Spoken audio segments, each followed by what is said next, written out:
स्वागत है आप सभी का इस YouTube चैनल पर। आज हम क्लास 9th NCERT साइंस की बुक से एक बहुत ही फंडामेंटल और दिलचस्प विषय पर चर्चा करने जा रहे हैं।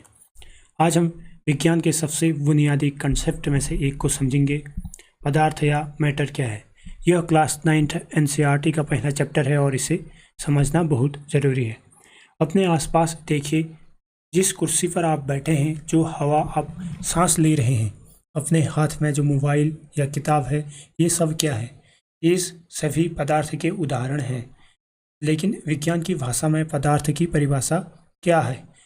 पदार्थ का सबसे पहला और महत्वपूर्ण गुण है उसका भौतिक स्वरूप। वैज्ञानिकों ने पाया है कि पदार्थ कोई लगातार या कंटिन्यूअस चीज़ नहीं है, बल्कि यह बहुत ही छोटे छोटे कणों या जिसे पार्टिकल भी कहा जाता है से मिलकर बना होता है। ठीक वैसे जैसे रेत के कण मिलकर एक बड़ा ढेर बनाते हैं। अब सवाल आता है, पदार्थ के ये कण कितने छोटे होते हैं? ये कण इतने छोटे होते हैं कि हम इनकी कल्पना भी नहीं कर सकते। इसे समझने के लिए NCERT बुक का एक उदाहरण लेते हैं। एक चम्मच पोटेशियम परमैंगनेट के कुछ क्रिस्टल को हम 100 ml पानी में घोलें, फिर इस घोल में से 10 ml निकालकर उसे 90 ml ताज़े पानी में मिलाइए और यह प्रक्रिया 5 से 6 बार दोहराएं। आप देखेंगे कि पानी फिर भी रंगीन रहता है। इसका मतलब है कि पोटेशियम परमैंगनेट के एक क्रिस्टल में लाखों करोड़ों कण होते हैं, जो पानी के इतने बड़े आयतन को भी रंगीन बना सकते हैं। अब हम बात करेंगे इन नन्हे या छोटे कणों के कुछ खास गुणों की, जिन्हें हम अभिलाक्षणिक या कैरेक्टरिस्टिक गुण कहते हैं। पहला गुण है, पदार्थ के कणों के बीच रिक्त स्थान होता है। आपने अक्सर देखा होगा कि जब हम चीनी या नमक को पानी में घोलते हैं तो पानी का स्तर या लेवल नहीं बढ़ता है। ऐसा क्यों? क्योंकि चीनी या नमक के कण पानी के कणों के बीच मौजूद खाली स्थानों में समा जाते हैं। यह दिखाता है कि कणों के बीच कुछ जगह खाली होती है। दूसरा गुण है, पदार्थ के कण निरंतर गतिशील यानी कि मूवमेंट में होते हैं। इसका मतलब है कि ये कभी स्थिर नहीं रहते, रेस्ट में नहीं रहते, बल्कि लगातार हिलते डुलते रहते हैं। इसी गति के कारण उनमें गतिज ऊर्जा या काइनेटिक एनर्जी होती है।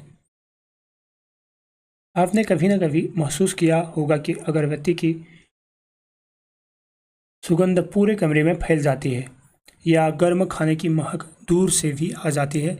ऐसा इसलिए होता है क्योंकि हवा के कण पार्टिकल, जिसे पार्टिकल भी कहते हैं, और अगरबत्ती या खाने के कण गति में होते हैं यानी कि मोशन में होते हैं और एक दूसरे में मिक्स हो जाते हैं। एक और महत्वपूर्ण बात, तापमान बढ़ाने पर यानी कि टेम्परेचर हम इंक्रीज करेंगे तो कणों की गति और भी तेज़ हो जाती है, यानी कि मूवमेंट कणों का तेज हो जाता है। यही कारण है कि गर्म खाने की खुशबू जल्दी फैलती है। तीसरा गुण है, पदार्थ के कण या पार्टिकल एक दूसरे को आकर्षित या अट्रैक्ट करते हैं। इन कणों के बीच एक बल कार्य करता है, एक फोर्स कार्य करता है, जो उन्हें एक साथ बांधे रखता है। इसी बल के कारण यानी कि इसी फोर्स के कारण कोई चीज़ ठोस होती है, कोई तरल और कोई गैस। जैसे लोहे के टुकड़े के कणों के बीच आकर्षण बल बहुत मजबूत होता है, इसलिए उसे तोड़ना मुश्किल होता है।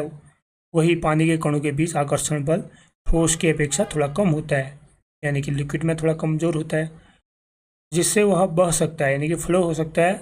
और गैस के कणों के बीच यह आकर्षण बल सबसे कम होता है, अट्रैक्शन फोर्स गैसेज में सबसे कम होता है, इसलिए वे आसानी से फैल जाते हैं। हर पदार्थ में आकर्षण बल की शक्ति अलग अलग होती है। तो आज हमने जाना कि पदार्थ कणों से मिलकर बना होता है। ये कण बहुत छोटे होते हैं, यानी कि ये पार्टिकल बहुत छोटे होते हैं, उनके बीच स्पेस होता है, खाली जगह होती है। वे लगातार मोशन में होते हैं यानी कि गति में होते हैं और एक दूसरे को अट्रैक्ट आकर्षित करते हैं। ये सभी गुण मिलकर पदार्थ के व्यवहार कैरेक्टरिस्टिक को निर्धारित करते हैं। मुझे उम्मीद है कि आपको यह वीडियो पसंद आया होगा और आपने पदार्थ के बारे में बहुत कुछ सीखा होगा। धन्यवाद।